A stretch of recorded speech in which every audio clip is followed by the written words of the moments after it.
Hi, everyone. Welcome to the International Outreach Think Tank meeting tonight. Today is September 10th, 2025. And we're going to go ahead and read the Bivens Declaration. Anybody want to volunteer and read this for me? I'll share the screen, or if you have your own. Anybody want to go ahead and volunteer for that?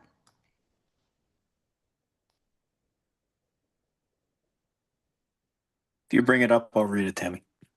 Yep, I got it up now. Can you see it? Yep, I got it. Okay. Bivens Declaration. This meeting is private. Bearing false witness, misrepresentation, and posting inflammatory rhetoric in public forums is forbidden and shall be addressed in an appropriate manner. To eliminate all conflict and false allegations, is there anyone in attendance in today's meeting that is a member or agent of any law enforcement agency or public agency of the federal, state, city, county, or township agencies present? Is there any response to the Bivens decision for the first time? Hearing none, is there a response for the second time? Hearing none, is there a response for the third and final time? Hearing none. Anyone who is here under false pretenses, anyone who is working for any foreign government, including the territorial United States or municipal United States, anyone who's being paid or coerced to be here must fully disclose their presence and purpose now or leave this conference call. If they are subsequently show up as a federal witness, they are discredited for failure to disclose. Are you now or have you ever received money or personal support of any kind from the intelligence community?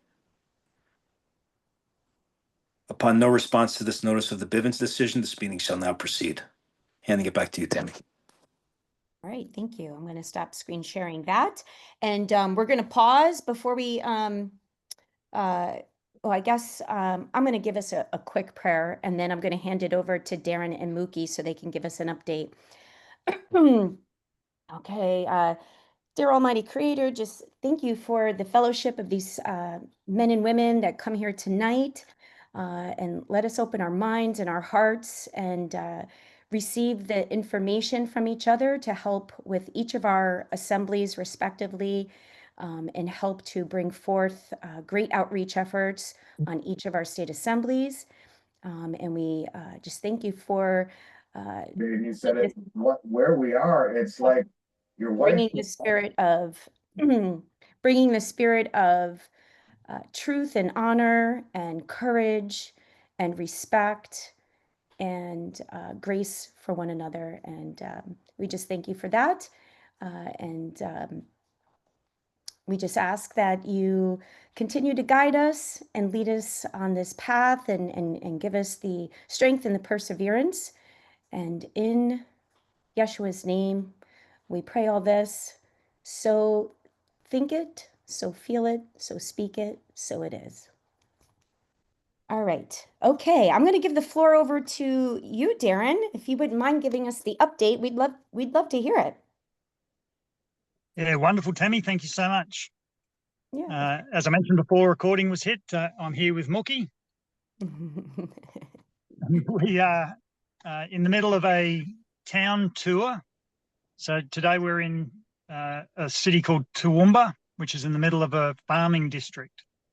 And the beautiful Karen, who's the coordinator for the Southern Downs region, has organised this 14 presentations in 14 days. So we're up here meeting with farmers and people around the community and sharing the knowledge and talking about the assemblies to try and grow the participation in the assemblies and bring some awareness of what the state of the world really is. So we're in the middle of that. We've had, I think it's 7 nights of presentations so far. We're not seeing big crowds, but the people who are coming are ready to hear the information. And we've got quite a few of the farmers who have said they'd like to become more actively involved in the assemblies and also join. We've kicked off a farming group. So we're starting to bring farmers together to try and help them with their challenges. And at the same time, we can then share the information with them and grow awareness of what they need to do to get control of their properties and control of their lives. So, yeah, so far the presentations have been lots of fun and been well received. So we're having a great time up here. And on Saturday night, we went down to a little town called Tabulum in New South Wales, where the Terra Australia crowd had organised an event. And it was a weekend camp out. We had intended going down just for a day trip and having a chat to them and then coming home, but the energy and the people there were just so wonderful. We ended up staying overnight, and they organised a place for us to stay and all of that, out camping in the bush. We had a great time, but there was about 150 people there for the camp out. Around about 20 of those were state nationals. They've already done their reconveyance and actively involved in their assemblies. And they'd come from all over the country. So from down in Victoria and from far north Queensland and all over the place. So it was loads of fun and really, really well received. I think that many of those people will come along. And so we ended up selling nearly 40 of the "You Know Something Is Wrong When" books. So that was really good. Plus a whole heap of papers. We took our the Terra Australis and papers there as well. But so we're out spreading the word and trying to help the assemblies to grow their participation and having a wonderful time while doing it. So, yeah. That's beautiful. I am a little envious of the fact that you can go ahead and tour like that, because it's so more impactful, I think, when you can go face to face. And I'm hoping soon when each of us start doing our county tours, for our outreach here in the States, that we'll have the same kind of impact. I have a question. How are the farmers receiving the information, and do they feel like they're motivated to actually do what it is that you're recommending for them to get back, their freedom and the freedom to be able to practice their business in the way that they want to without the government infringing upon them? For the most part, we've had a few brand newbies that didn't have any idea of the state of the world. But for the most part, those that are, it's funny watching them, I can tell you. I know what you're talking about. It's like talking to a deer in headlights sometimes. Yeah, that's right. Yeah. And how did they do at the end? I think they've probably got some soul searching to do before they come back and embrace what we've shared with them. But it opens their eyes. The farmers, more than most of the community, they're well aware that they're being targeted by government and by the councils, and they've never heard before the true power and authority that they wield, and the fact that they should be correcting their status and putting themselves above the corporations, not being subservient to them. So I think they're ready to hear it in reality, and I'm confident that lots of them will join us and become active in what we're doing. And it's important from we're very conscious that we need to secure our food in particular. We need to grow communities. We've got on Queensland, I'm not sure about the rest of the country, but on Queensland we've got 3 or 4 of the local assemblies are working with a gentleman called Greg McKay. And Greg's been doing this for a long, long time. He's got an initiative which is all about building communities, and in particular food security and also fuel security, so biofuel and those kinds of things. And we're just testing it with 3 of the assemblies, but he's already got about 30 communities up and running around the country. And he brings to the table a bit like a digital currency thing, but the idea is that we give it value by using it.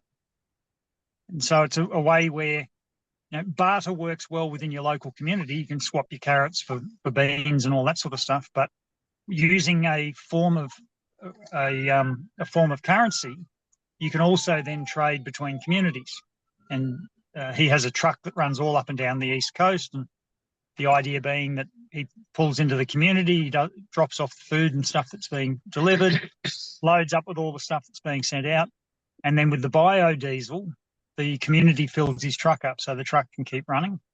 And we're not reliant on the service stations and all that sort of thing. So, wow, that's nice. That's good to hear. yeah, I like that lots in that bartering. space. Yeah. Yeah, great initiative. And the farmers are keen on this. You know, many of them are reliant on the commercial system because they have to send their bulk goods into markets and all that sort of thing. But they're very keen on this local trade and that sort of thing as well. So Do you we've know got a how lot of that, work to do in that space. Sorry. how do you, and I'm sorry, I don't mean to interrupt you. I'm just wondering, how did that come about? Who initiated that first? Was it the farmers reaching out to the energy producer, or the other way around? How did that pan out with the biofuel? Yeah. So I'm not sure exactly how Greg came onto that, but I think he had a successful business previously in a previous life. And he's cottoned on to the fact that we need to come together and form communities and more or less parallel society stuff. And clearly there's a space for that in the interim before we are in a position to be able to give direction to GovCo. Yeah. But yeah, how he came across the biodiesel stuff, I'm not sure, but he's got it working, and yeah, we see it as a great opportunity for us to learn alongside him and help him to grow his communities. And obviously we're sharing the reconveyance process and why that's important, and correcting our status and those kinds of things as well. So That's yeah, beautiful. there's good synergies there. Yeah. Yeah, a lot of good synergies. Yeah. That's beautiful. Anybody have any questions for Darren and Muki? Great job, Darren. Thanks, Denise. It's good fun, and in my mind, there's nothing more important than bringing people together into a room, sharing the energy, sharing we're building a nation that's founded on love and care for your fellow man. And you can feel a bit of that online, but really it's coming together in a room. We're not sure how we're going to be impacted by this, but come, I think it's the 1st of December, the government's bringing in this the internet and all this sort of stuff. So the face-to-face meetings become even more important, because that's the only way we may have to share knowledge and give people confidence to take a stand. So interesting times. Absolutely. And how many miles, or I guess, are you on kilometers there? Are you tracking on your car or racking up on your car?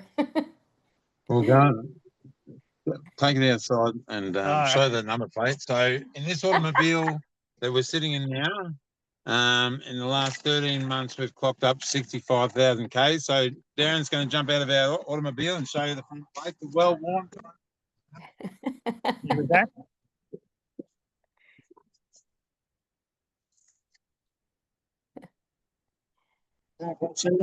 Oh, that's beautiful. It is beautiful. So we're unregistered, unlicensed, glaringly obvious, and walking. And how has that worked for you? No issues? To 65,000 Ks, we've definitely had their attention. They've definitely let us know on numerous occasions that they're keeping an eye on us, but they are respecting our extraterritoriality and safe conduct. It's very important that all nationals know those two terms: extraterritoriality and safe conduct.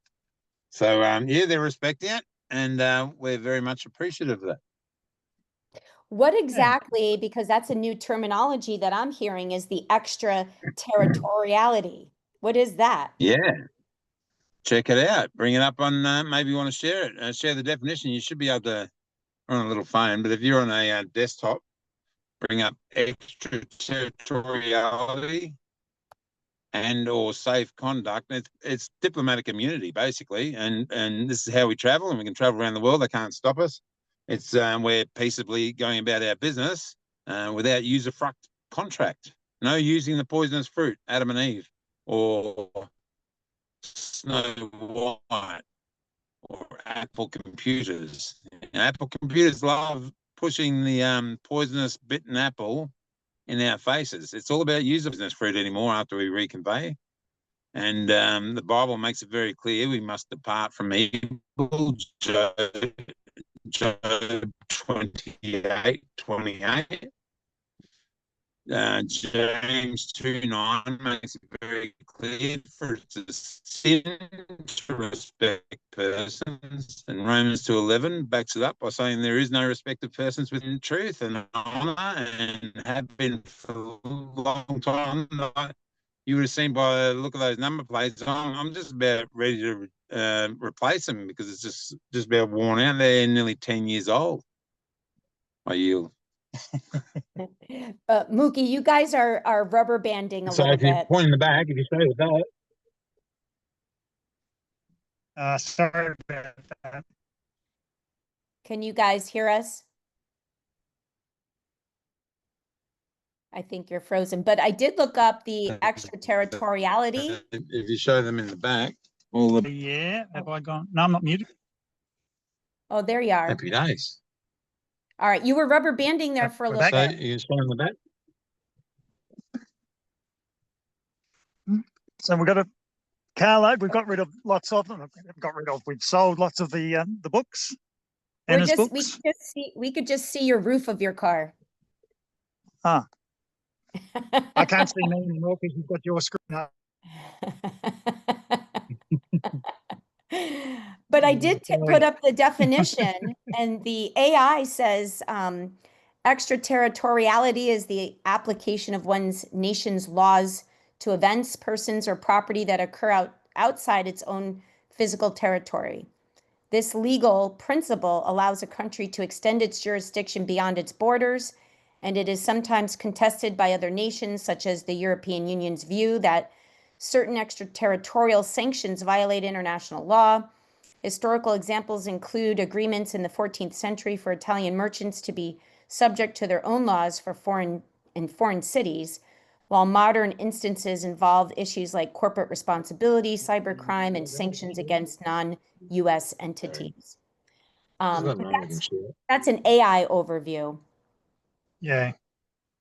And the safe conduct is worth bringing up as well. Safe conduct. Yeah, let me do that.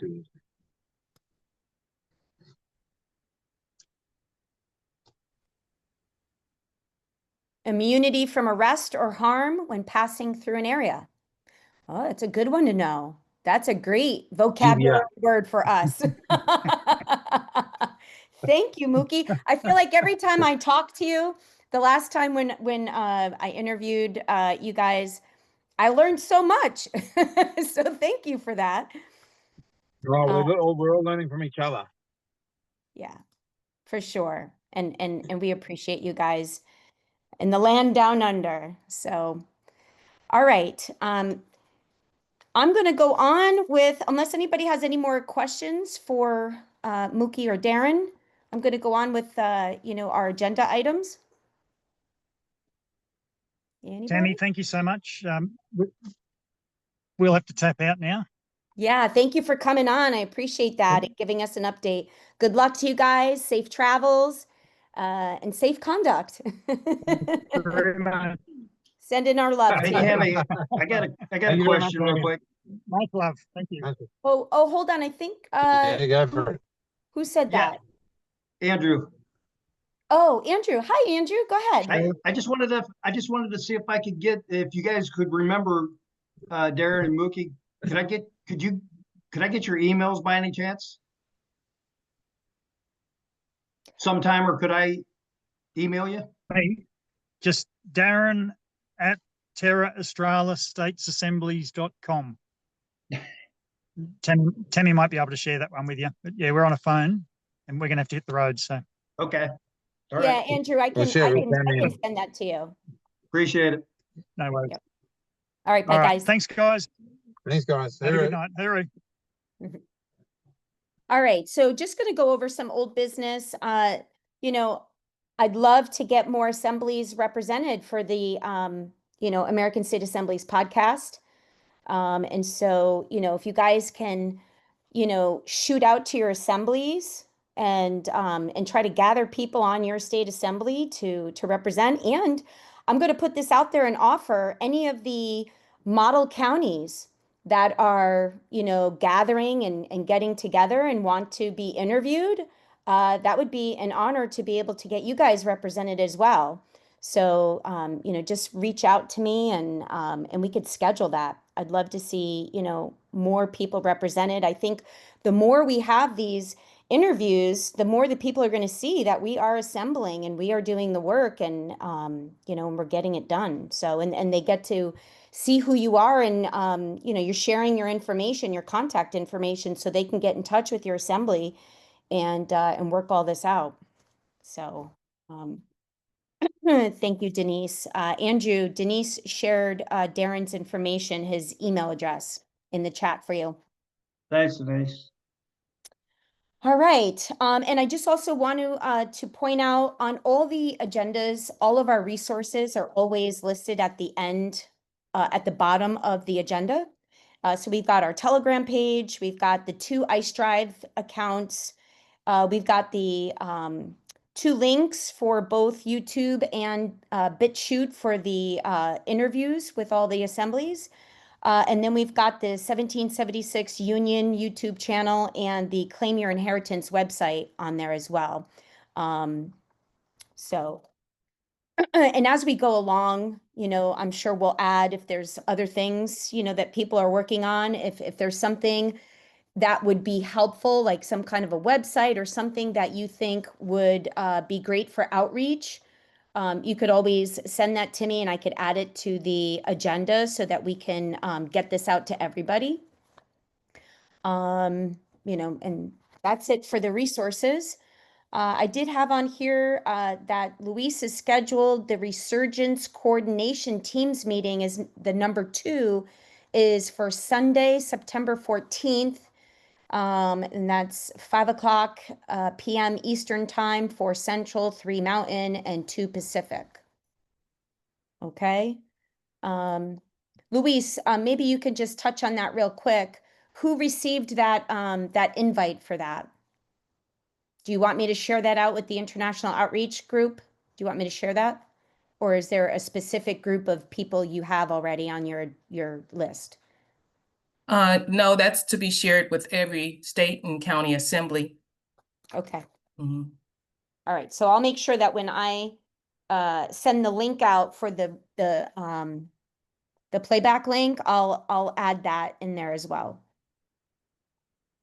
All right, going on to new business. So I did want to, I don't know if anybody on here was actually at the family reunion. I'm not recognizing any familiar names, but anyway, it was a great family reunion. And I think, like what Darren was talking about, it was really great to see people face to face because we just see each other on these tiny little boxes, on our computer screens, and it makes so much of a difference when you see people face to face and get to feel their energy and get to know them, and give them hugs and spend some time with them and talk with them about things that they're working on their assemblies. I believe Michelle Ford did a class on common law. Sherry, I can't remember her last name, but Sherry from Georgia did a class on Can't We All Just Get Along? And then Lisa Schaefer did 2 classes. She did one on notices and one on common law procedure. And everything was excellent. And then we got... we did a little bit on, oops, excuse me. We did everybody sat in on learning about the War of 1812. So we got to learn, because the theme for the weekend at Put-in-Bay was they were doing a reenactment of the War of 1812. And so there was, people dressed up in attire from 1812, and they had all the artillery out there and the camp set up. And that was set up right outside. They have a peace memorial, which is a tower that overlooks, the Lake Erie. So it was really a beautiful weekend, a lot of, bands and party places and, restaurants. And so it was a really good weekend.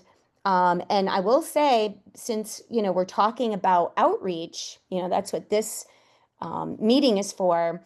I thought it was a really great idea because you had, somewhere between 30 and 50 state nationals assembled in this, island.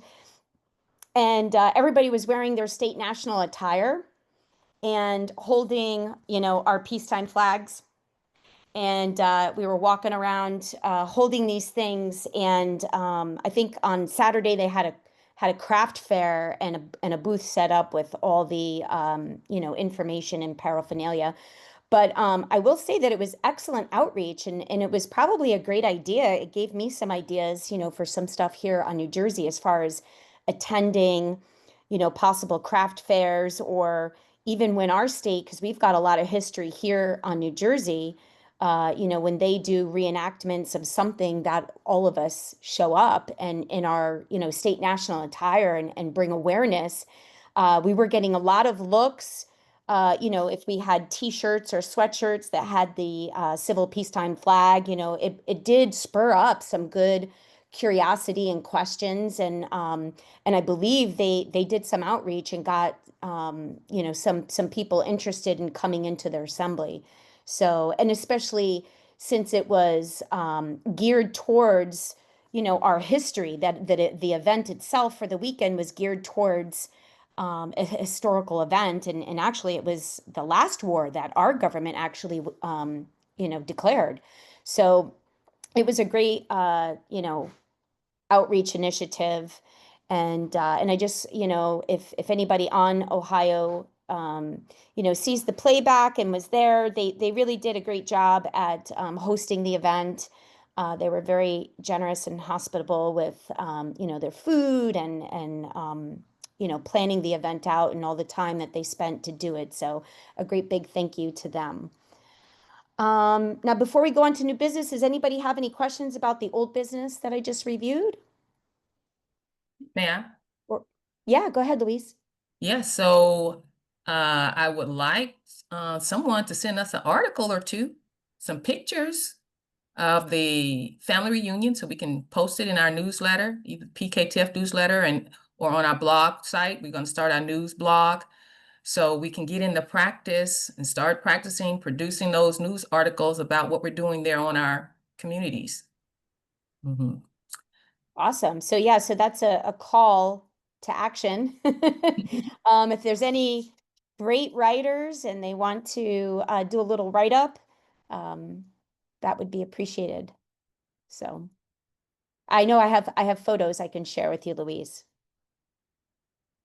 All right. Okay. So I did want to talk on an interesting topic. I feel like it's not necessarily an outreach topic. It's just a topic in overall for all of our assemblies. And there's this, we're dealing with, backbiting and gossiping and all these different things that happen within our assemblies that are really toxic. And I want to, talk about the differences between gossiping and calling somebody up because you're looking to get some advice on an issue that you're dealing with. And so, for me, I know if I'm calling somebody across state borders and I'm looking for advice on a problem that I'm having, I'm not necessarily calling them to complain and to gossip. I'm calling them to find a solution, to get some advice or some guidance on how I can handle something that I'm struggling with. And I would like to think that people are having to, confidence and a discretion where they're not going to take the information that I'm confiding in them with and then going and gossiping about it to other people in other assemblies. And this is where the toxicity comes into play. Because one, you're breaching trust because, it wasn't like somebody said, hey, take that information and share it out. And, we don't want to be airing our dirty laundry to other people. We have to have confidence in each other, especially if we're coming and looking for answers to problems. It's one thing if I start calling, people up and just want to gab about other people, that's gossiping, and we don't want to do that. It's another thing when, we're calling each other because we're needing help and guidance. And I think, I've witnessed and been a part of somebody sharing a recorded conversation with me and, other people recording conversations. This type of behavior should not be what we're doing here in our assemblies. We want to set the bar high. And, we're called to, take the high road and to show up as our best self with love, compassion, and respect for our fellow men and women. And, when people start recording a conversation and then share it out, unbeknownst to the other party, that's not really acting in light and love and honor.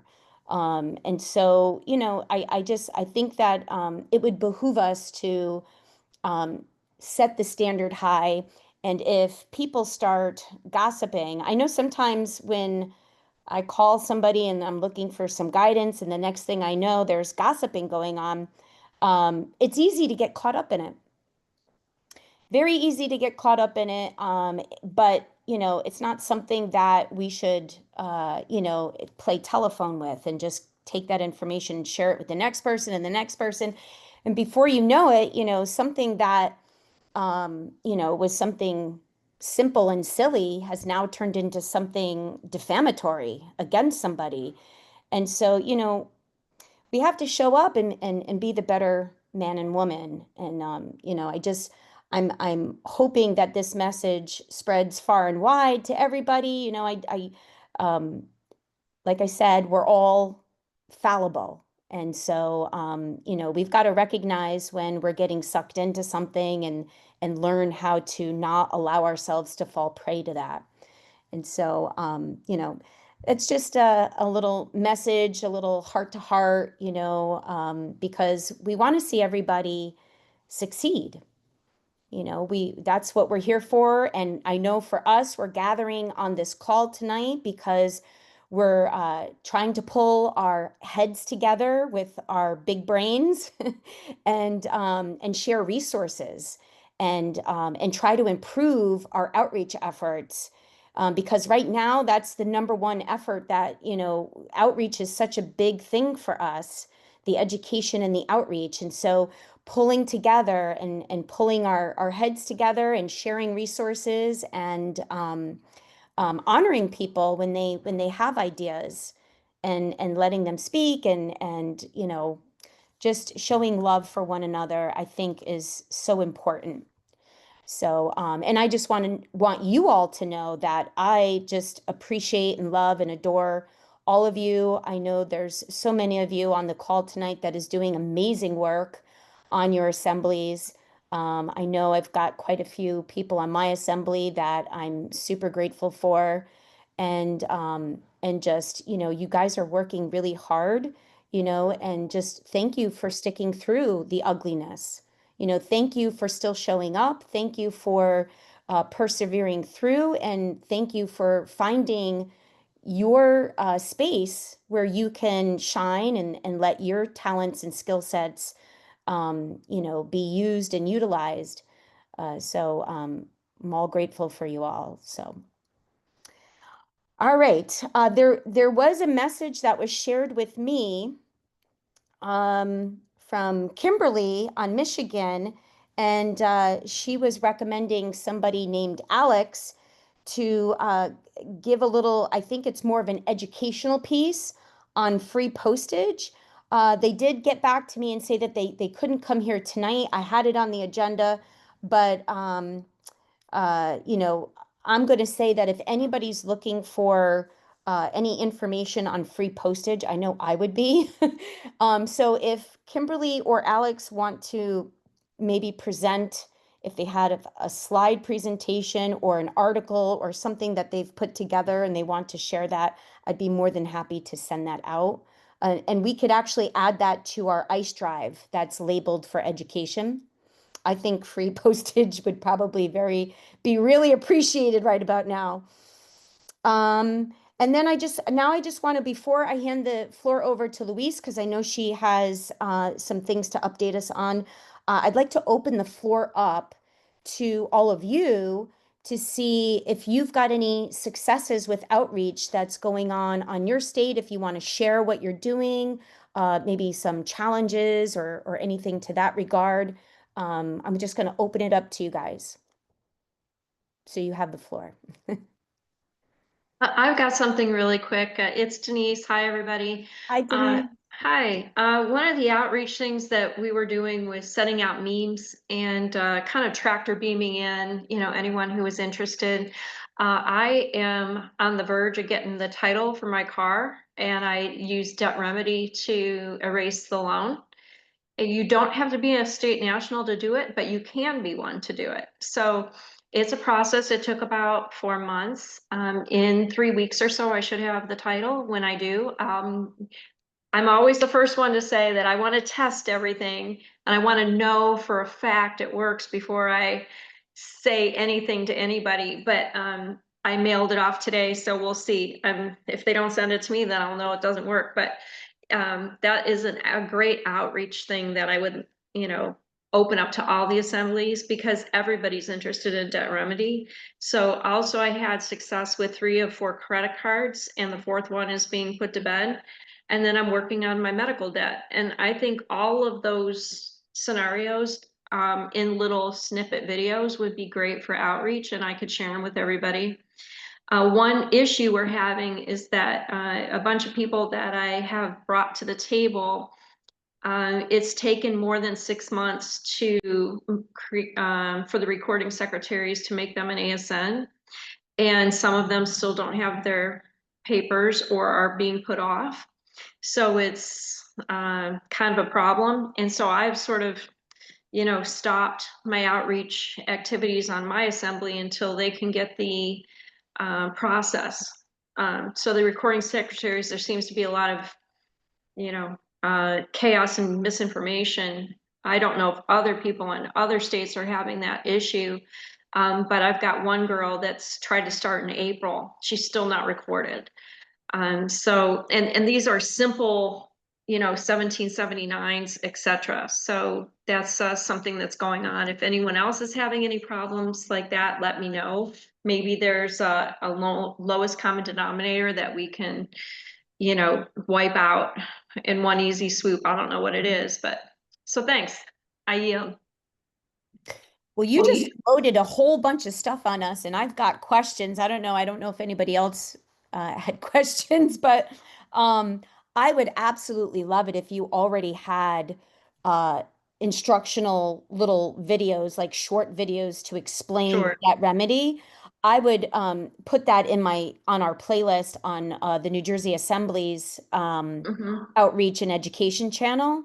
I think that's a huge, like that would be something that when we do outreach, we can show that and show the process. And I think most people, when we do these, like talk about this sort of stuff, they want to see proof that it actually works. You know, and so if that's something that you have and you can provide, that would be excellent.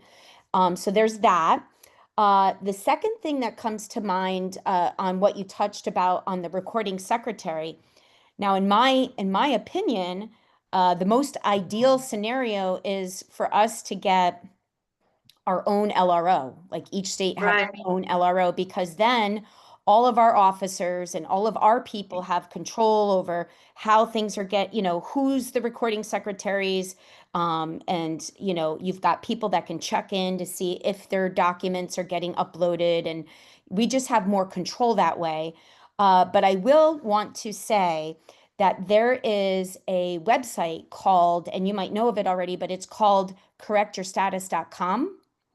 And I believe Anthony on North Carolina has put that website together, and he's got a document generator on there.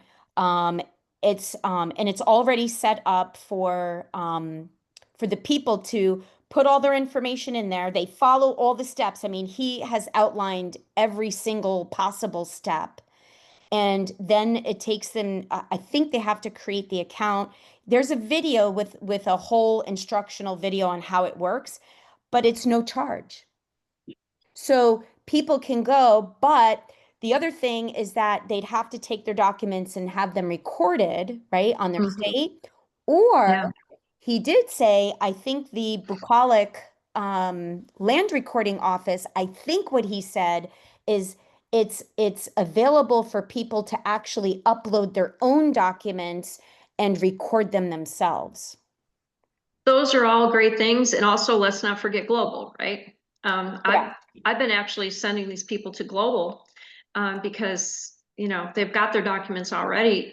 The blockade is the recording secretaries do not want to record these documents on our Nevada state LRO or any LRO. But that's their job, no? And then if they don't record their documents and it's not on a public record and you have no proof, how can they then even, attend your assembly meetings or help with the assembling process? That sounds like a bottleneck issue. That is an internal problem.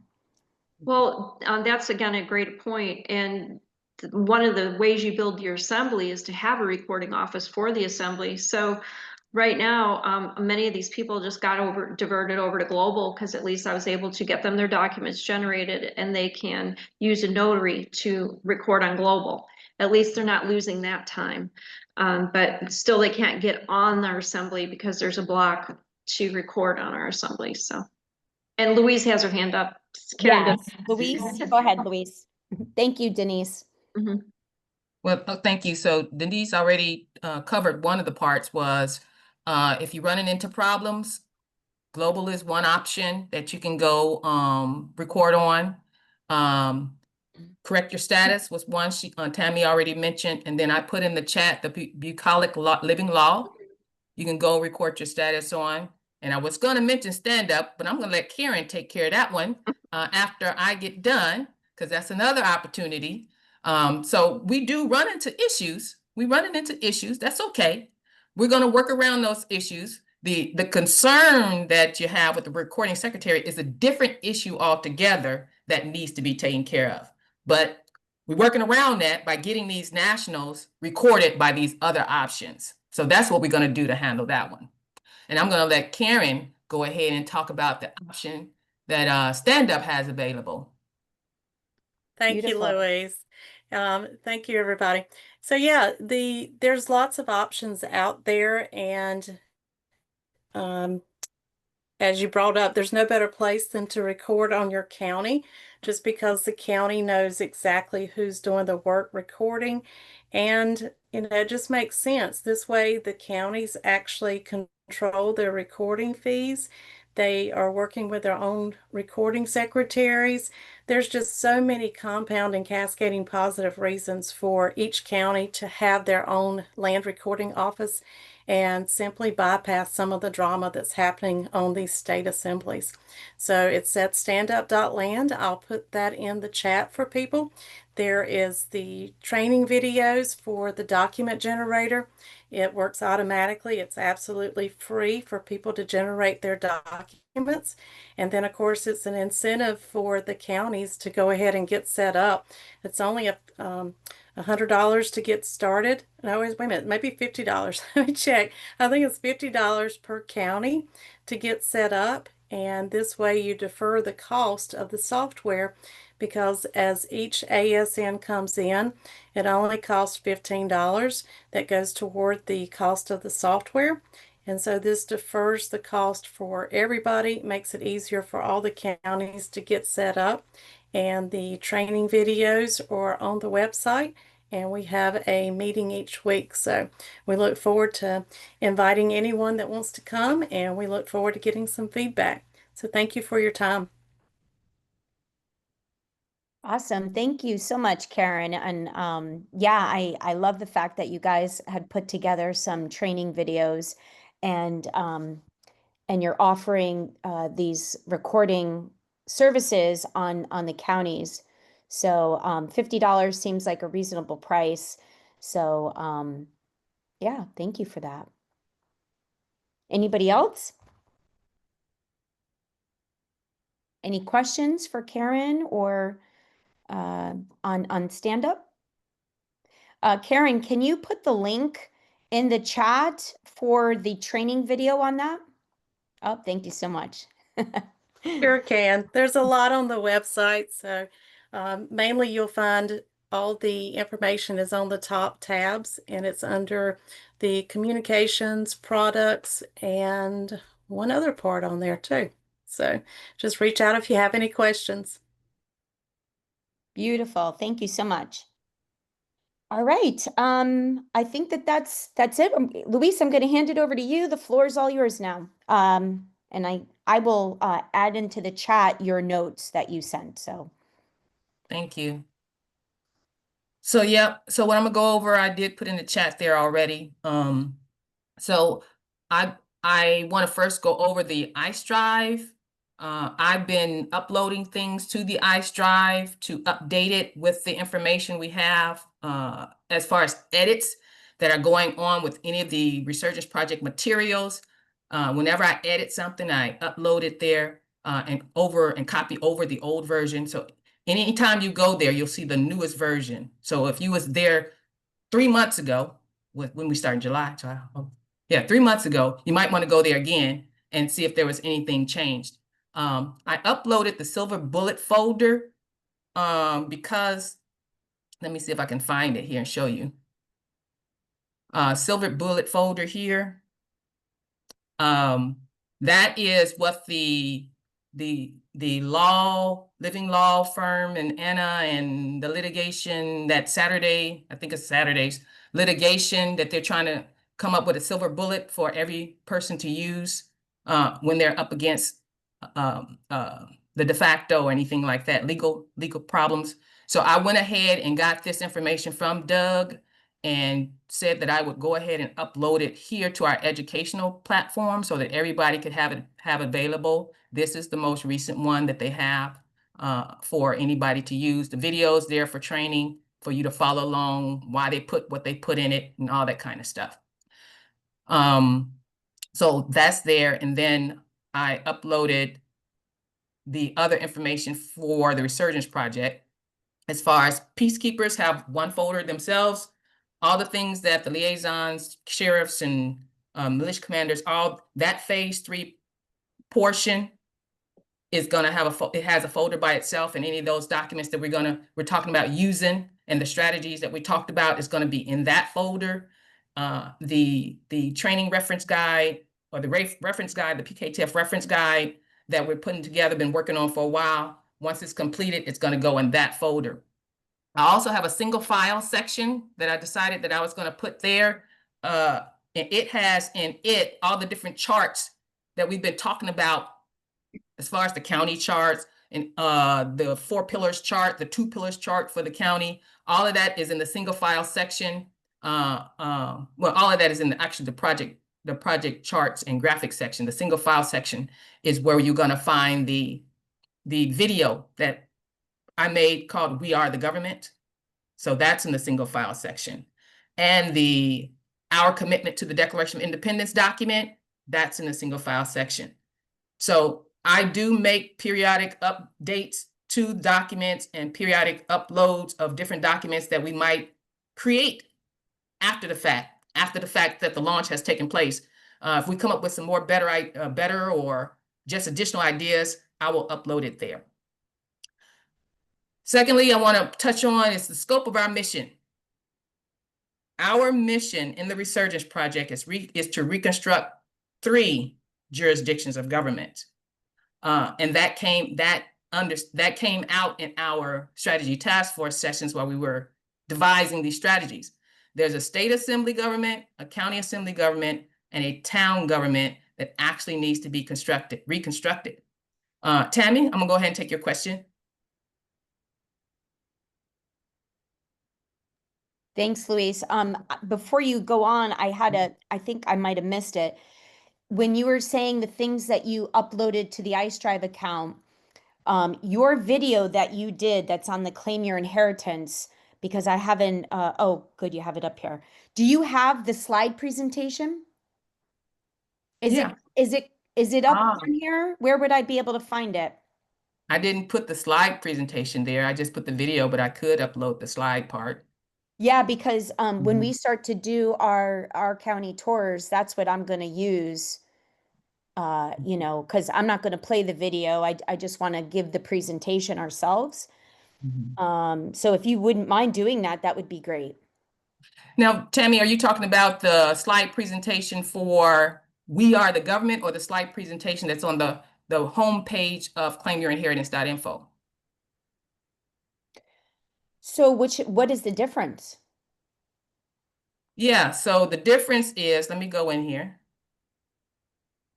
So We Are the Government is this video here.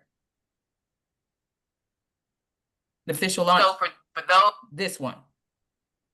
No, not that one. Yeah, okay. Yeah, So the one that you had on the Claim Your Inheritance. Yeah. Yeah, that is here.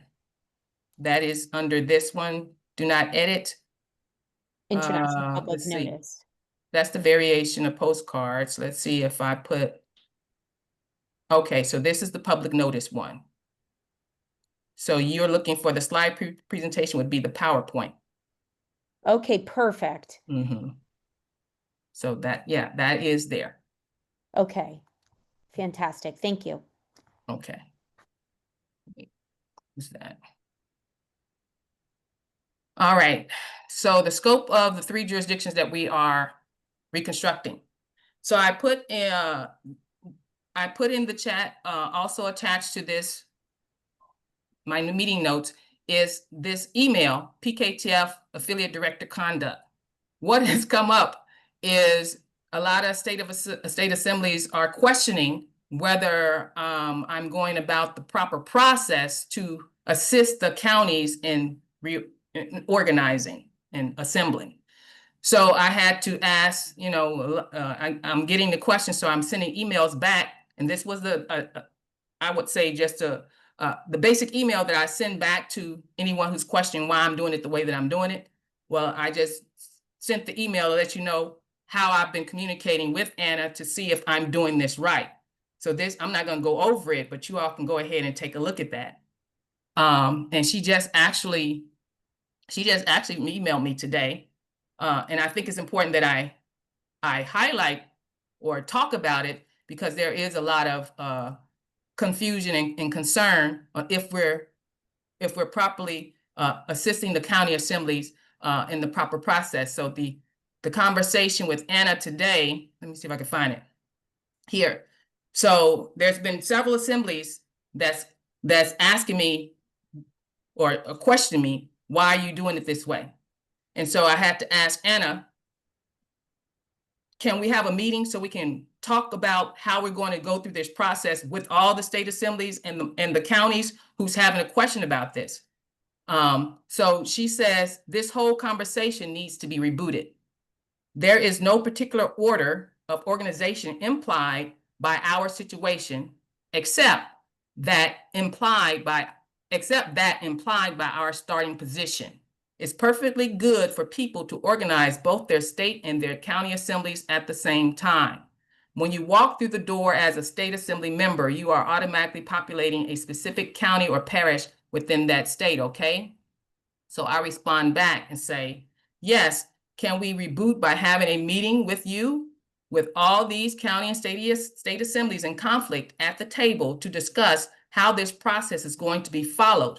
Since there are many who are questioning if proper process is being followed, I think it best to call all of them to the table in one meeting. So that was my last response to her. And I was like, when I received this today, I'm like, Anna, you should be not talking to us right now. You should be recovering. But that's Anna. So that is on the table right now as to when we'll be able to get together with the fiduciary and go over the process that we're going to be following, because it's in conflict right now. So I wanted to make you aware of that. Now on to the ongoing phase, execution phases here. Phases 1, 1A, 2, and 3. My update for that is there are 2 meetings going on, training and support meetings for state and county assemblies. The one is the model counties are the model counties meetings that I have with the PKTF on Sundays. It's called the Resurgence Coordination Teams meeting. That's what I called it. It's no longer the Strategy Task Force meeting. The Strategy Task Force is retired. Now we're moving into the execution phase of the Resurgence project. So now it's called the Resurgence Coordination Teams meeting. This is number 2. It's going to be held on the second Sundays of the month. The next one is this coming Sunday. And this is the link. All state and county assemblies are invited to be there. Particularly, I'm looking to see if we can coordinate our efforts as we're getting our outreach plans together and prepared and outlined as to what we're going to be saying when we go out there and hold our public meeting. Ideally, I'm recommending us to have 2 public meetings, ideally. The first public meeting held in whatever county area or cluster of counties that you all want to have it in. That first public meeting is where you would present your state and county assembly governments to the public. You'll talk about your officers, talk about the fraud, claim your inheritance, talk about, that basic first piece of information. The second public meeting would be the county assemblies themselves presenting to that local community the fact that we now have to self-govern and how the transition of power has to happen now, where they have to organize themselves as a town, a county and a town. We didn't, at first when I started the whole project, the town part wasn't in my mind until later. Mm-hmm. I'm realizing that we have 3 levels of government we need to reconstruct. Tammy, I'm gonna take your question.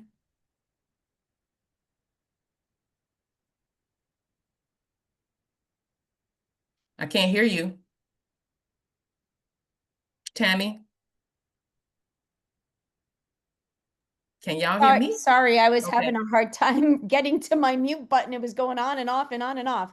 I want to touch on this since you brought it up, Louise, about presenting yourself as the government. I think some people are still having a hard time wrapping their head around the fact that we are a government and that we're not just a group of people that have corrected their status and are getting together on these meetings and just listening to what's being said. Being a government means that you're the responsible party.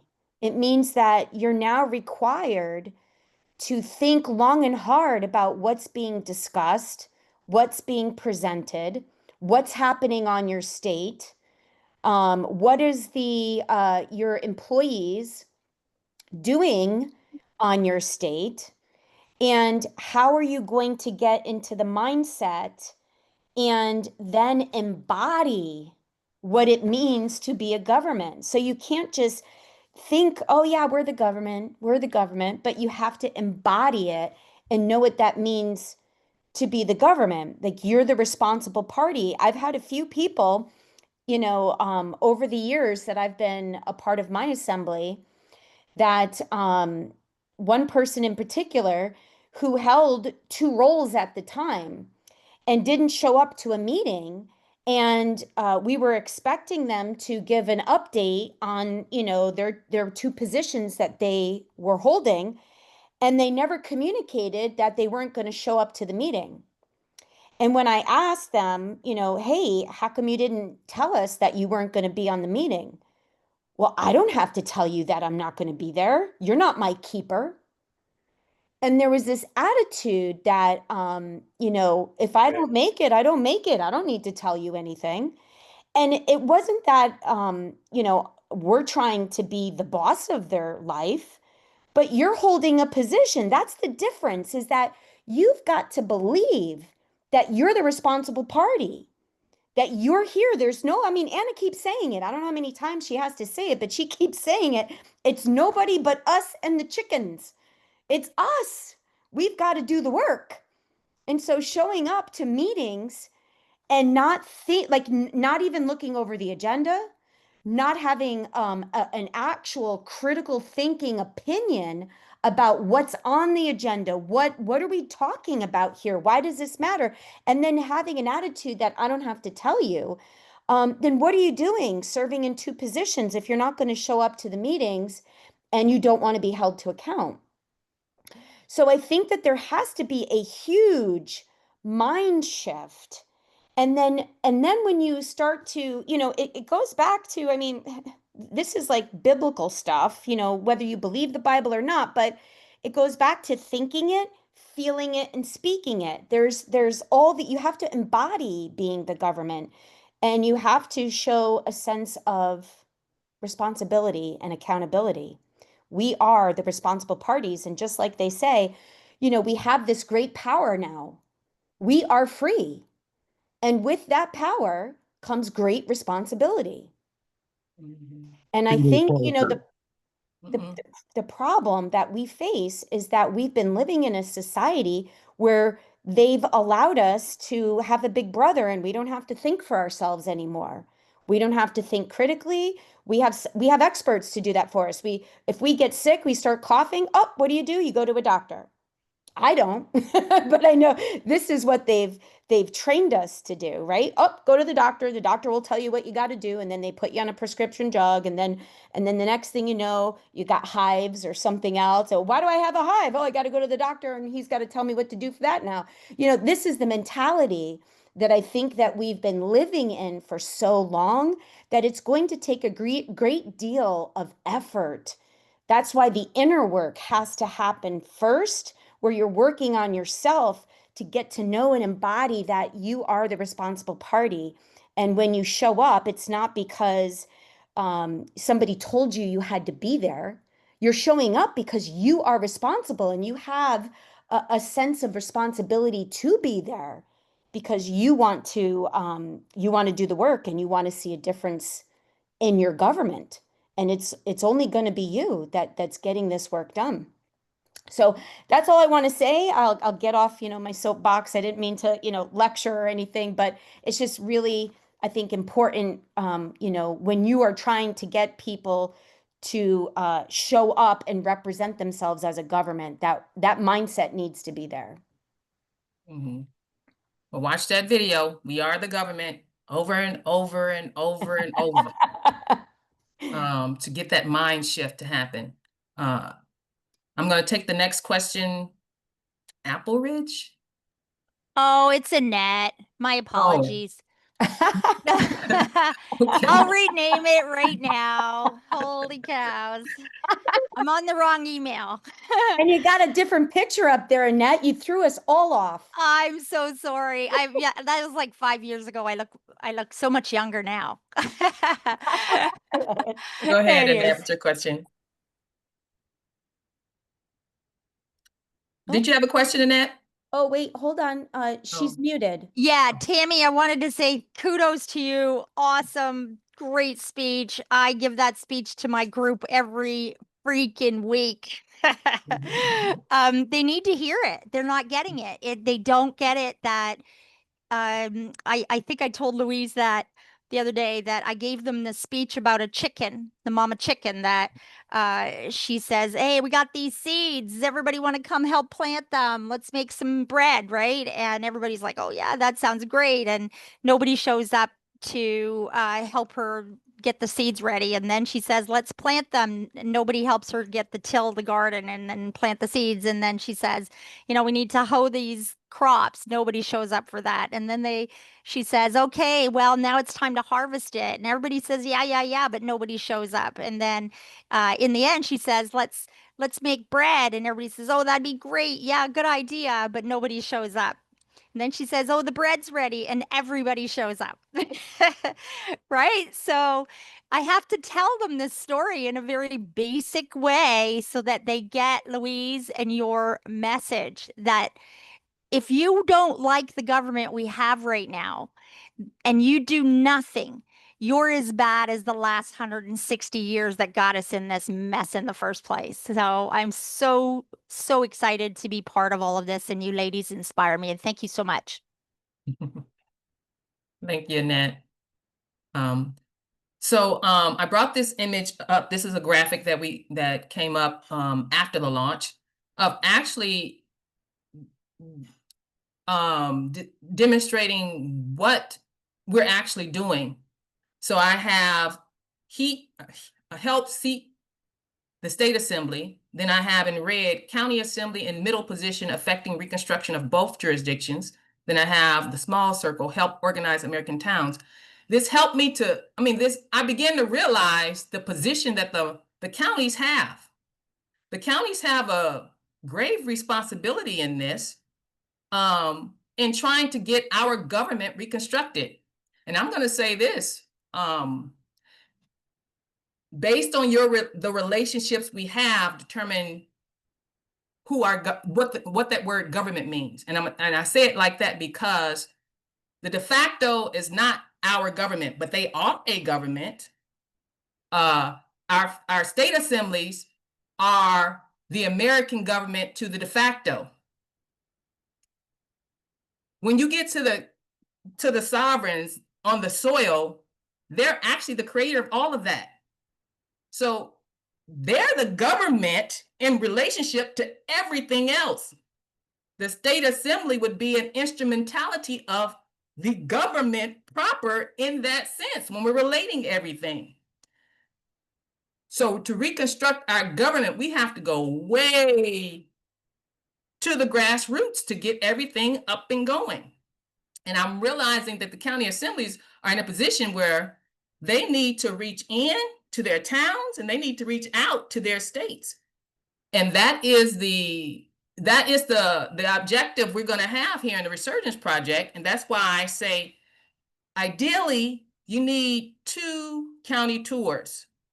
Well, not 2 county tours, 2 public meetings in the one location where the state assemblies, I ideally see them visiting all of the county clusters. And I say clusters because I don't see you having a public meeting in each one of the counties, 100 counties in your state.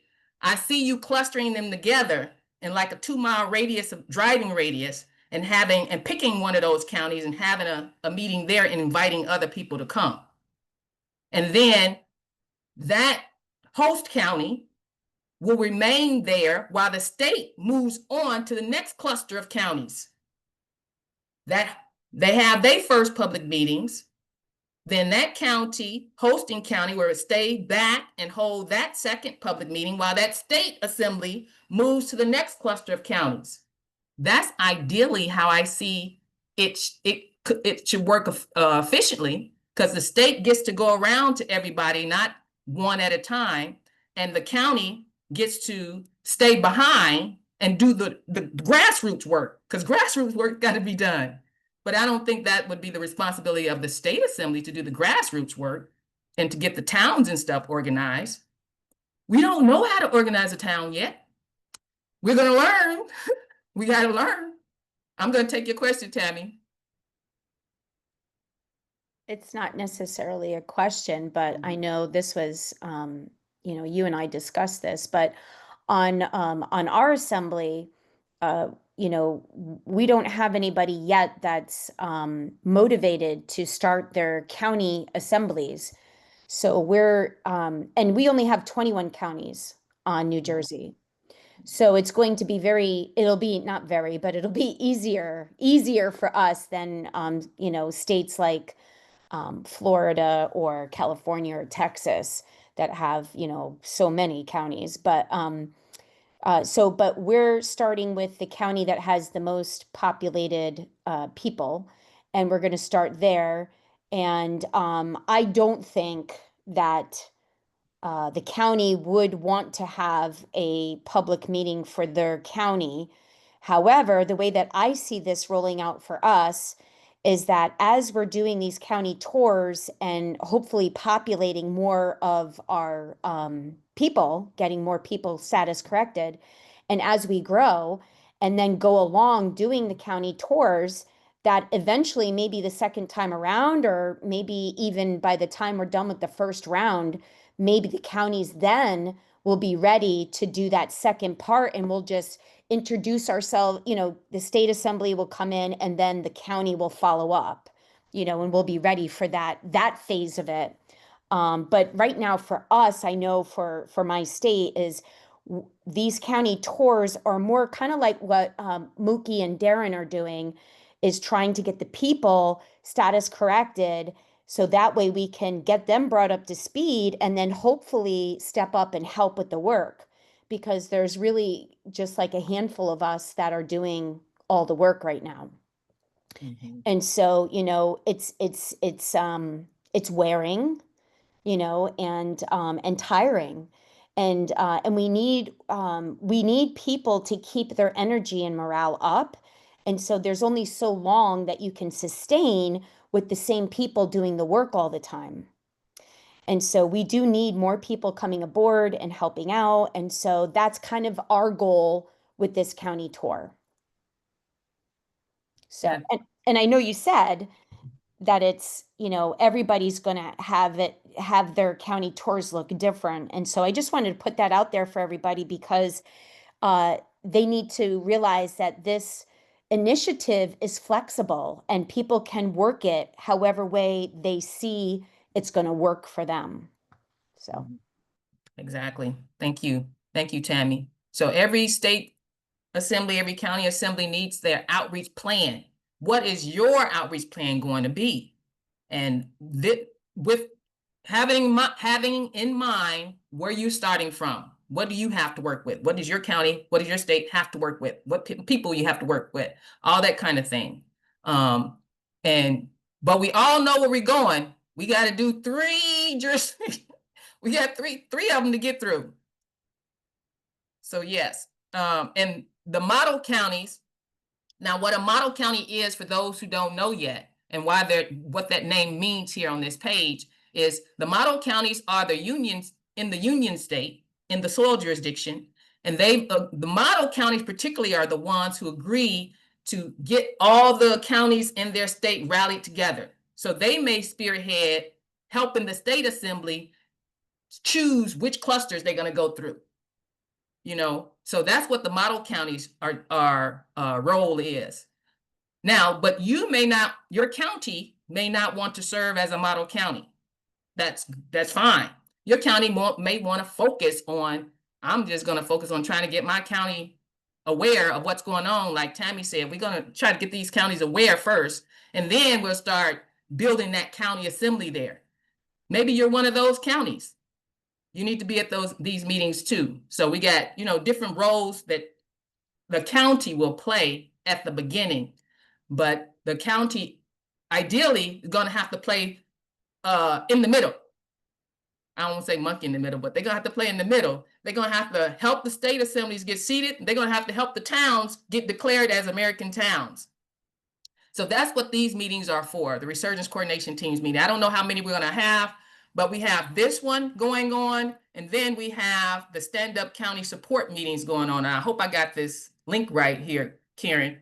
But she's stepping up as one of the model counties, helping to help everybody. She's just helping everybody. I don't care what state you're in. But since she's on the county, she's the Union State. So, hey, that's the type of energy, that's the type of initiative we need. We don't want to wear anybody down because I know that's a lot of responsibility. But you can go to these meetings as well. They have a handbook that they've started for the county support handbook. Itemizing the different items that you can start with getting started. And that would be something good, Tammy, to start with. You said to leave with those counties that you all are going to visit, you know. So, and they'll be updating that handbook as they go along. So that's another meeting that's going on every Monday. And if you go to the stand-up link she put in the chat, you'll get all the updated information. In case this is not updated, it'll be at that stand-up link that she put in the chat. Yes, Tammy. Thank you. That PDF file, if I open that file from my computer, or if I open your PDF from my computer, I can hit that link for the handbook and it'll open it up. You should open it like that. Beautiful. That's great. Thank you. Who's doing this? Is this Karen? This is Karen on the stand-up support group, stand-up county support meetings. Beautiful. And their assemblies there. Yeah, thank you, in Karen, for putting North that Carolina. Then to update you on phases 4 and 5, which is broadcasting the message with the website development and everything. So still waiting on Anna to review the walkthrough video of the American government website that we did, the first draft. We did just have another meeting last week and doing some more upgrades to what that video actually has in it, because that's just a draft. I mentioned earlier about state and counties giving us your news, what's happening on your counties, what's happening, like the family reunion.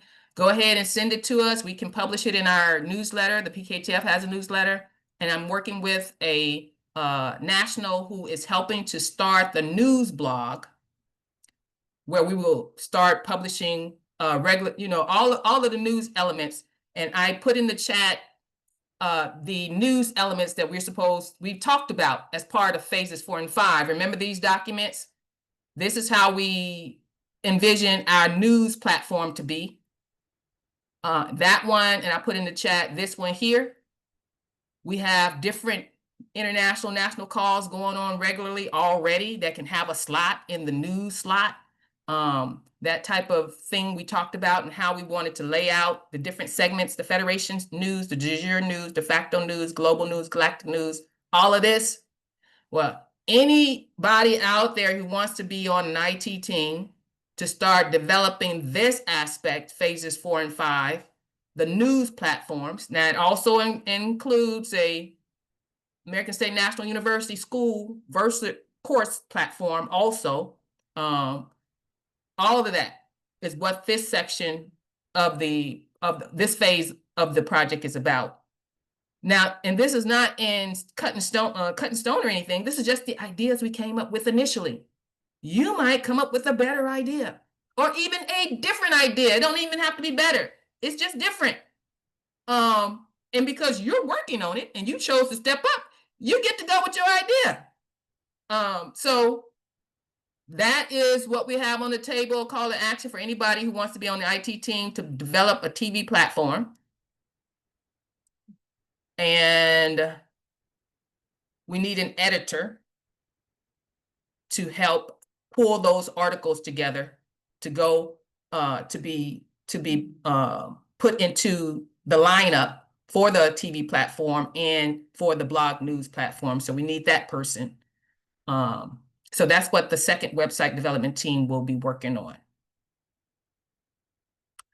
And last thing, which just developed today, I will be on Neethy's podcast tomorrow, talking about the Resurgence project. If y'all want to tune in,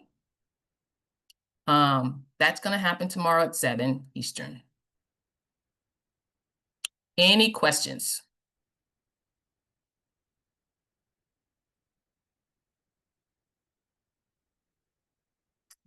Okay, I yield. Awesome. Thank you so much, Louise. I just love the way that this project is, developed and moving along and, blossoming into something beautiful. I did have a question about, you just had it up, I think, on your website there. It was up, it came, and then it went. Can you share that again and just go back to the it was the I think website that you had up that had all the different TV channels that you were looking. Yeah. Yes, can you scroll up a little bit? Yeah, that right there. The schedule. Is that actually live? Like if you were to go onto this website and I clicked on, if you had like, the coordinator training call, if I clicked on that, would it bring you to the coordinator training call? Oh, no. These are just blueprints, I guess, of the idea. These are Okay. idea sheets Oh, I see. of Gotcha. what we can do. Yeah, because that would be beautiful. I mean, all the meetings, it's really hard to keep track of it all. I try to have it on my, I color coordinate it on my phone and stuff. And I know we made a monthly planner for our assembly meetings. But this is great because if it has, like those litigation calls or the coordinator training calls, or I know Michigan is doing a lot of, different training calls, and now you're doing a meeting on a Sunday and then another one on a Monday for the county. There's so many that it would be great if we had a one-stop shop to go and just get that link for it. Yeah, this example, the example I was using is Epoch Times website. I like how their website is laid out, and that's how they have theirs. And anybody who wants to be on this IT team, that would be the example that I would recommend that we try to emulate, I should say. Yeah. Yeah. Yep. And so I guess I couldn't see it because it's small on my screen. So that schedule was more of the TV channels or news, or was it meetings? It would be new. It would be either. I mean, it could be either. Okay. It's like, what's going on? What do we have going on at what particular time that people can plug into? Yeah. So, Yeah. but your assembly would have to decide if it's going to be a channel that everybody can plug into, or if it's going to be just for your nationals on your state or whatever. Because yeah, it has to be identified what kind of channel that is going to be. Now, would that go up then, if, just thinking about it, would that go up then, how some people on a website, they have the public side of things and then they have, kind of more of the private side of it. So only state nationals have access to that. I would say meetings that we only want state nationals to view would probably go on that private side, but, yeah. I don't know. So you see here, we have subscriptions and member login. That's the idea. If there is Okay. something particular to a particular group, you might have a member login or a subscription login for them, whether Gotcha. it's free or whether it's paid for. But there is a place for just that particular group to see that particular information. Gotcha. But whoever develops this, they will be the one to put that in there. Oh, yeah. That's not my wheelhouse. Okay, Annette. Thank you, ladies. Both of you, incredible ladies. And we're so grateful that we have you leading our wagons. Okay. Can we get a link for tomorrow for Neethy's broadcast? Does anyone have that, or can they put it into the chat, or how does one get onto that? Well, you just go, it's on YouTube. Nah, I don't have YouTube. Yeah, so you just you could log into I think you could log into YouTube just on just doing a search like this. Okay. And then you would do the United States of America podcast. Just choose one. And it'll take you to the channel. I mean, you see. Oh, there it is right there. Okay.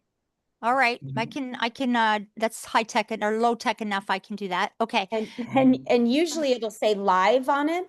So the one that says live is the one that, you know, Louise is talking about.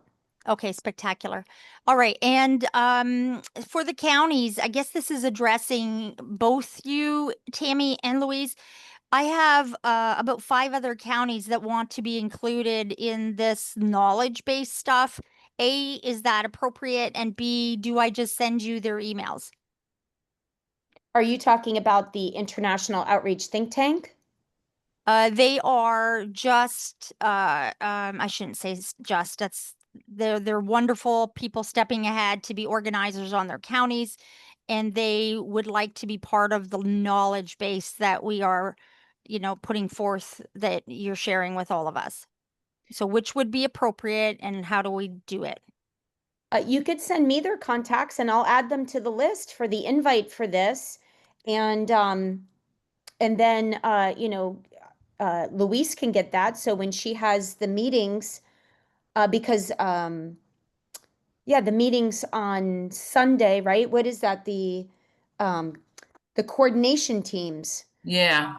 And So, then, yeah. Go So ahead. it's appropriate to send her all of our links. Okay. Send the information or Tammy's email to the people. Send the information or my email to the people. And then for stand up, send the information to For Karen. Karen Okay. or her stand up land whatever that link is that's in the chat. So those 3 places that those counties can go to get some knowledge base. Extraordinary. Thank you, ladies. Mhm. Appreciate it. Yeah, and it might be easier if you send the email to Louise, me, and Karen, with them on it copied, and let them know that we are, I do the international outreach, Louise is doing the Resurgence, and Karen is doing the county stuff, right, on Mondays. Stand So up. Yeah. that way, the 3 of us can see their email addresses, and then I could just automatically add them to my contact list. And then Louise has it and Karen has it at the same time. Okay. I should be able to do that by Friday. Thank you so much, ladies. You're welcome. All right. Does anybody have any more questions for Louise for the project, or any miscellaneous things that you want to share or whatever? Andrew, go for it. Yeah, Restore the Republic podcast, if anybody doesn't know about it. We had kind of like an interview with Joe and Boyd last week. So I just wanted to let everybody know that if you haven't seen it or you haven't seen Restore the Republic, it's on YouTube, Facebook, or LinkedIn. And if you can, get over to YouTube and subscribe. It would help out. I yield. Yeah, absolutely. I think I have already subscribed. Andrew, put that link in that chat so everybody get it later. Yeah, so it's Restore the. I was going to say, yeah, it's not I don't ever have links. It's always on. It's just like There we go. what was told to Annette. You just go to YouTube, look for Restore the Republic. You know what I mean? Yeah, I'll pull it up. Are you getting it, Louise? I got it. You got it? Okay. You do, Andrew, just so you know, you do have a handle, whether you know it or not. And you could share that handle. There she goes. She put it up there for you. So it's youtube.com// at restore. I'm sure it says Restore the Republic. So that'd be okay. I didn't know that. Yeah. So when you want to share that out to, you know, whoever, that's what you would share. You know what? I'm so new. Well, I've been doing it for a while, but I'm so tech savvy that I'll just, once I'm done, once in a while, I watch it and copy the link, and then I just send it out to people on my contacts. Yeah. Well, you know, it's really funny is when I first started the podcast, somebody who I knew and was already doing podcasts recommended StreamYard. And so I got StreamYard and kind of messed with some of it as I, was getting to learn all the different buttons and stuff. But I still haven't learned, and I just don't have the time. I think time is probably a big thing for us. I just don't have the time to figure out how to take the picture, like the frame. So whoever was talking, I wanted to try to put them front and center and everybody else off to the side little. And for whatever reason, I forgot who I was interviewing, and I hit a button because I thought it was going to bring them front and center, but I think I ended up kicking them off. And so I was like, well, I guess I'm not going to try to do that again. So Well, hey, I'm there too because I get StreamYard down pretty good, but you know how StreamYard lets you stream to 3 other channels. So that's what I do, and I'm and like, it that's does it too live. much for me. But now I just got onto Spotify. So I go from StreamYard, it can go to Spotify, and then from Spotify, there's 10 more channels that it can be on. So as of right now, you could actually go onto Spotify and listen to, I don't have the video, it's just audio, it's like if you just want to listen to it. Right. And I wonder if you're on, I know Apple does podcasts too. They have their own podcast channel. So I wonder if I could find you on there too. Yeah, when we get to the point, or I should say, when my assembly gets to the point where some of the responsibilities are shed and I'm not wearing like 4 or 5 different hats, outreach is my wheelhouse, and I would love to be able to focus more in on those kinds of things. So I appreciate that. I just haven't had the time. And I'm like, hey, I don't want to. Adam just brought up a good thing in the comments. Because Annette's been talking, she asked me about it and stuff. With their sheriff's uniforms, here in Ohio, we are the counties that have sheriffs. We would just get together, in sheriff's committee, and we kind of came up with it on our own, So we got our pants, our shirts, our hat, our stars. We got them, the colors that we wanted, everything. So when people ask me or Adam about uniforms, you have to remember it's a different state, different counties, so you can do whatever you want. But if you want to, the entire country or anybody, if you want to kind of get unity that way, yeah, we can definitely give you where we get the pants and shirts and the colors, and that's no problem. But it's not up to us from another state to tell you guys, what you want, I think that that's probably one of the biggest misconceptions, Andrew, is that when people are going to look for advice and they want to see what somebody else is doing, we can't no longer say, well, Adam told me to do it, right? Because we're all the responsible adults in the room. So it's up to each of us to listen to what Andrew had to say, and listen to what Adam had to say, and to listen what Denise had to say, and then use our own discernment, and we bring it back to our assembly and say, hey, I listened to Denise, Andrew, and Adam, and this is kind of what I think after listening to them. I think that this is going to be best for our state and how we can do it. What do you guys think? And then, and then it's like, you can't just say, oh yeah, whatever you say, right? Yeah, whatever you say. No, I need you to really think about what I'm saying and maybe say, hey, I need to get back to you because I need to look into this, right?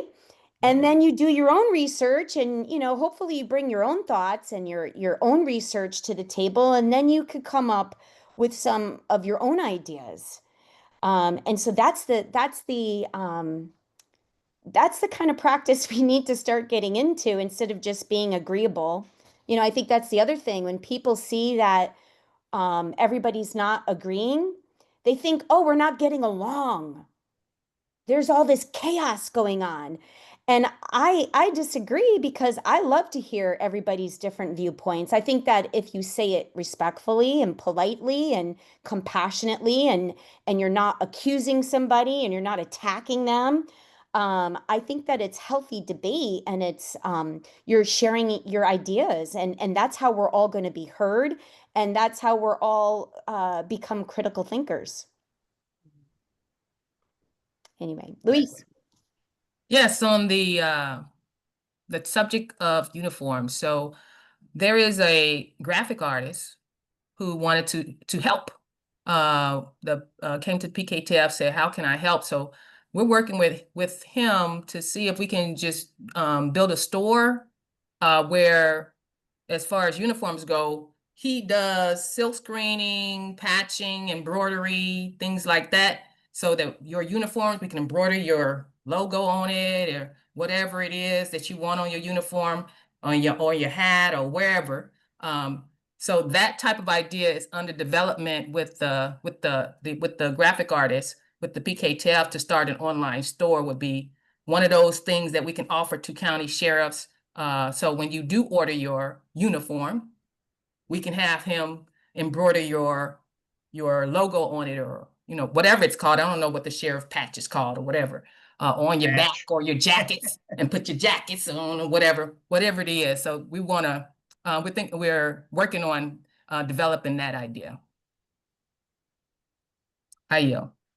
That's good information. Thanks for sharing that. I think that will be helpful especially for, new sheriffs coming in, who never had to order a sheriff uniform before, and make it look professional so that it doesn't look like a rent-a-cop.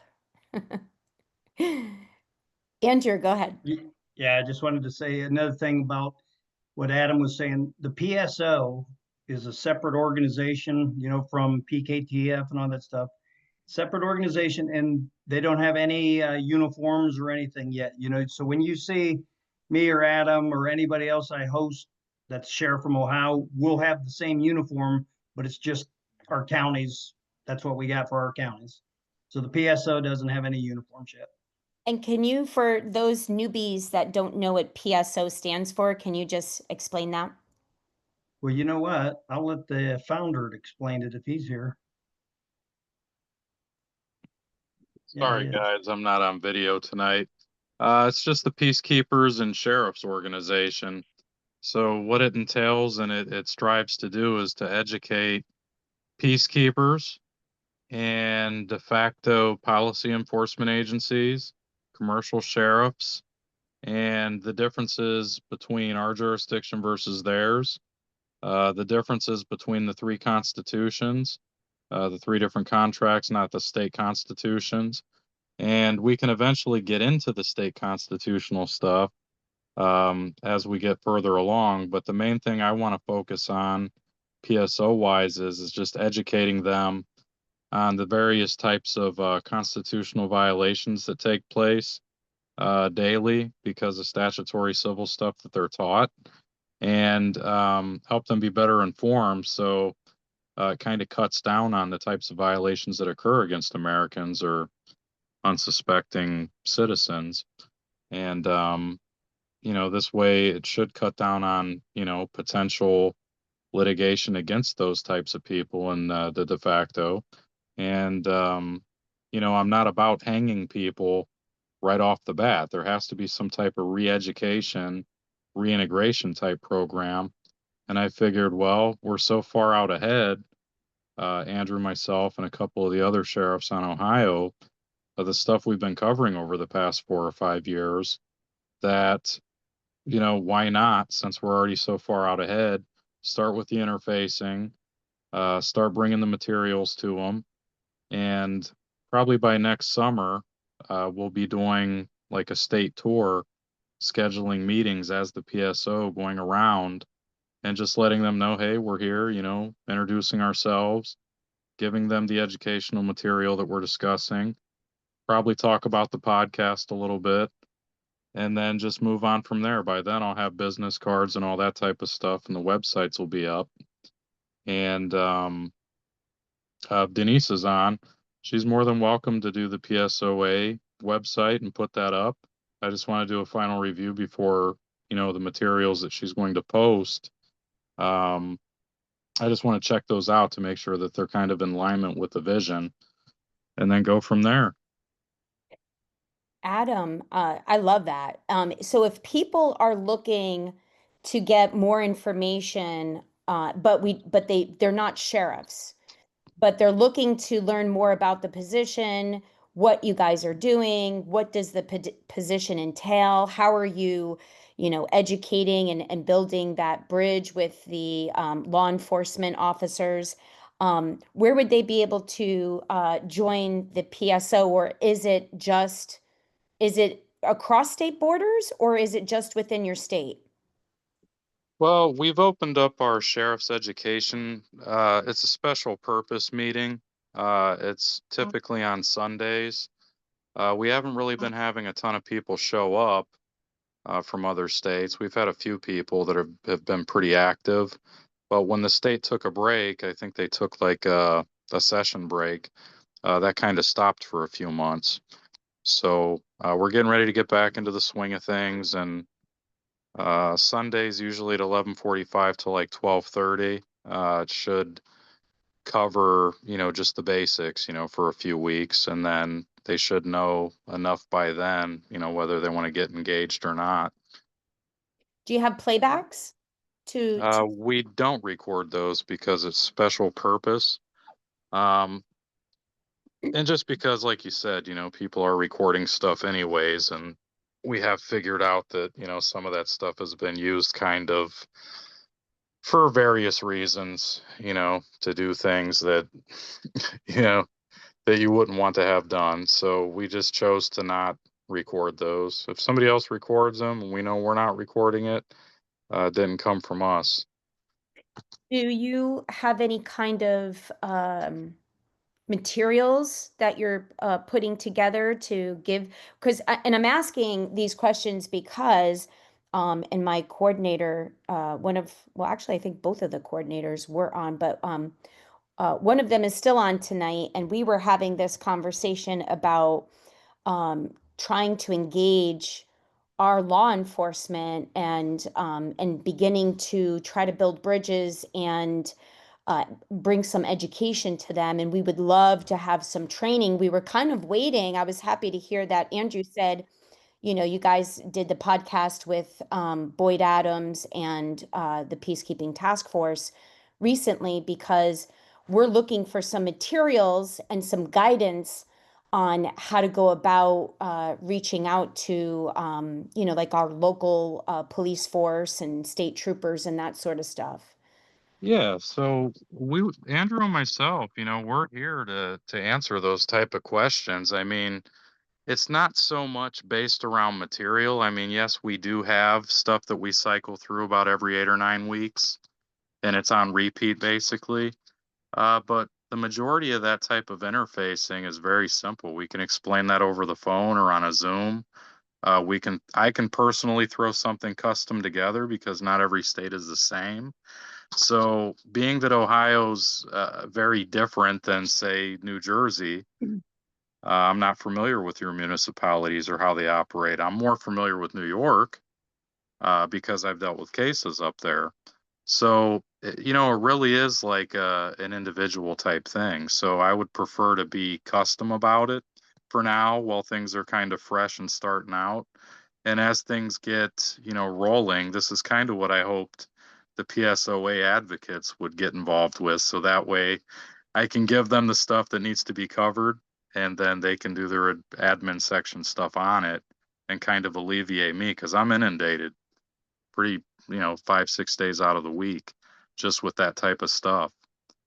But yeah, I would be more than happy to give you, my personal information, email, number, and talk with whoever and get them going. Schedule a Zoom meeting. You're welcome to be there and go from there. As far as PSO links, net, no, I don't have anything as of yet. We're just doing one meeting a month right now. Awesome. Andrew, thank you, Adam. Yep. Andrew, go ahead.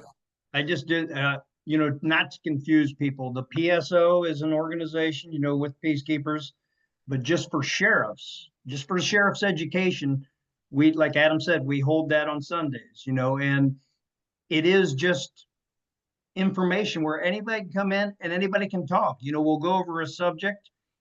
You might get some ideas. You might help with ideas. You can take it back to your states. We're not telling anybody what to do. Right. It's just education. You were trying to learn here. That's it. I am. Awesome. Thank you guys. Appreciate that.